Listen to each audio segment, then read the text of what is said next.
Assalamu alaikum and good afternoon, everyone. It brings me great pleasure to talk to you today about an important topic.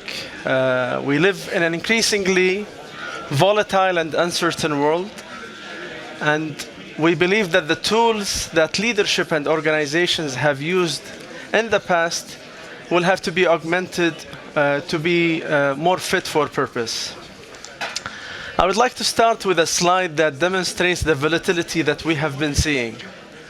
While this slide goes back to 1997, showcasing oil prices going from as low as $20 to as high as $140, ups and downs, and as you can imagine, what you see here in oil prices and the energy sector is only one example of what every other sector is going through. And I've also coupled that with a few of the cover magazines headlines that went from the end of oil to we're awash of oil to the scarcity of oil. As you can imagine, it is difficult for leaders and organizations to navigate, plan, and invest in such environment. So how do we go by in informing our future steps while thinking of what we do? The chart on the right shows the current energy system of today.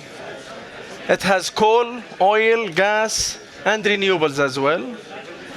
It has been growing by 50% since the year 2000. While the focus of Aramco is oil and gas, for us it's important to ensure a reliable energy system, to understand what's happening in every other adjacent sector. So our approach, or what we think is appropriate to navigating a complex and uncertain world, has three dimensions to it. Think in a system approach, not in a business or an industry. Number two, embrace uncertainty, disrupt yourself before being disrupted. And third, double down on your human capital and the ecosystem you operate in. Let me talk about how do we go by in doing all of that. As a company, you need to maintain leadership and double down on your core competitive advantage. At the same time, you have to embrace disruption, you have to evolve your human capital and enable communities while managing a growingly complex stakeholder system. So for example, when we talk about the energy transition as a company, we don't only look at what we do.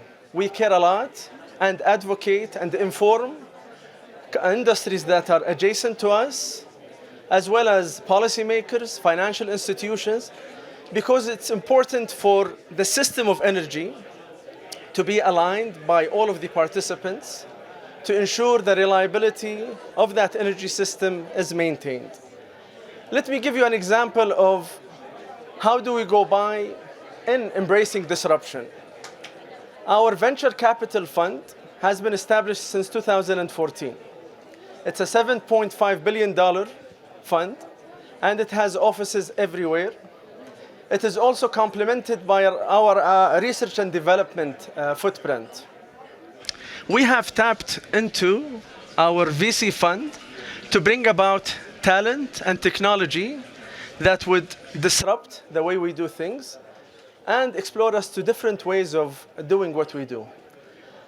I want to give you a few examples of companies that are at the intersection of our VC investments, our partnership, and our research and development that we do internally. A good example is a company called Grok. Grok is a company that does AI chips. We invested in this company early on, and with time, we used their technology to develop our AI stack for inferencing. And only recently, NVIDIA bought into that company. While we've achieved a good return on our investment, we have also deployed their technology within our ecosystem. So it has become a win-win for us. We tapped into the talent of that company and better understanding and disrupting ourselves outside in. Another good company is in silico medicine. And one might ask a question of what is an energy company doing investing in a healthcare company? That company has an AI platform for drug discovery. And we are working with them through our research and development arm and using that AI platform to discover new materials that can help us capture carbon. So that's an example of us branching out of our sector to bring in technology that's outside of the energy sector, from the healthcare sector, into what we believe is beneficial. That's an example where innovation can be happening at the periphery of different disciplines. Since 2014, we have invested in over 300 companies, 18 of which has become unicorns. But the true benefit of the VC fund has been in challenging us and disrupting us outside in. Those VC funds have benefited, and we have benefited in turn as a company. The other thing that I want to double down on in a world that's increasingly volatile and uncertain is your human capital. Strong balance sheets hinge on strong human capital. And a company like Aramco has a history of embracing human development from the beginnings of the company. Over the many years, our human capital has evolved and developed. Every time we've pivoted from our core business, from oil to gas to refining to chemicals, our human capital has evolved to make sure that we have the right workforce to manage and maintain leadership within these disciplines. In parallel, every time we entered a new country, we have evolved our human capital too, to better understand that company, the culture, and lead our operations over there.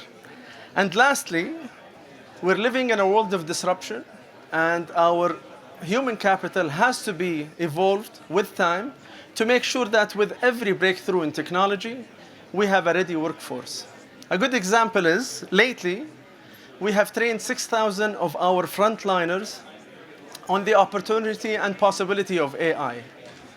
That has benefited us greatly in developing over 400 use cases for AI in our core business, and paying off by ensuring that AI is developed and grown, not in productivity areas, but rather in the core operations where the biggest benefit can be realized.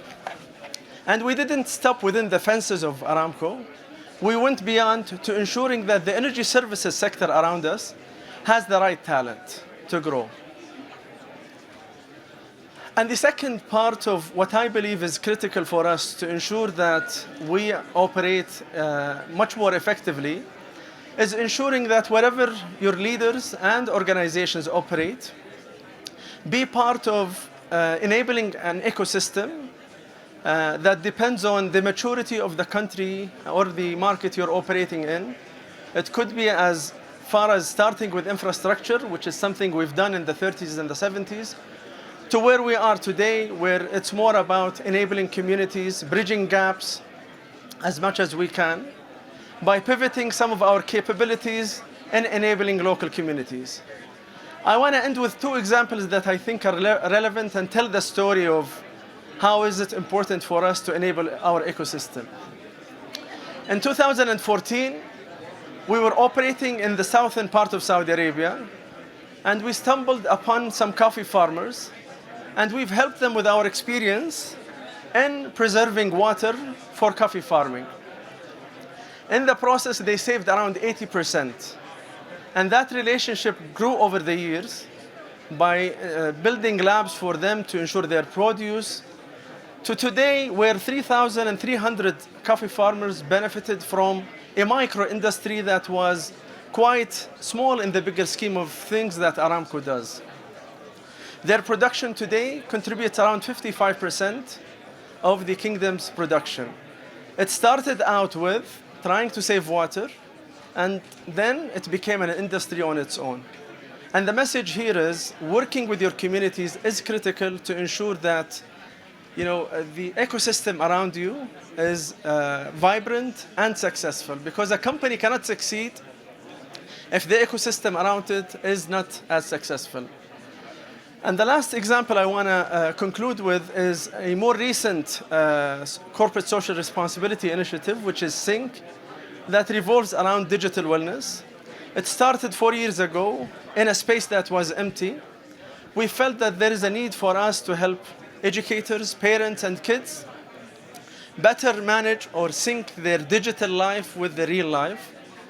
And it started out with establishing a baseline of where we should be, attracting the right people, working with clinical institutions, and better understanding the psychology of technology and how to use it. That internally has benefited us as a company in ensuring our young employees and operators are more safe in the way they use technology while operating, use their smartphones while driving. So our industry cares a lot about safety. And from an example that started as a community effort, it paid back for us from a CSR point of view and from a safety point of view for the company. In conclusion, we will be seeing more volatility and uncertainty. Number one, we need to think in a system, in a non-linear way. We have to embrace disruption and not shy away for it. And we have to bring our human capital and communities along with us. Thank you for listening.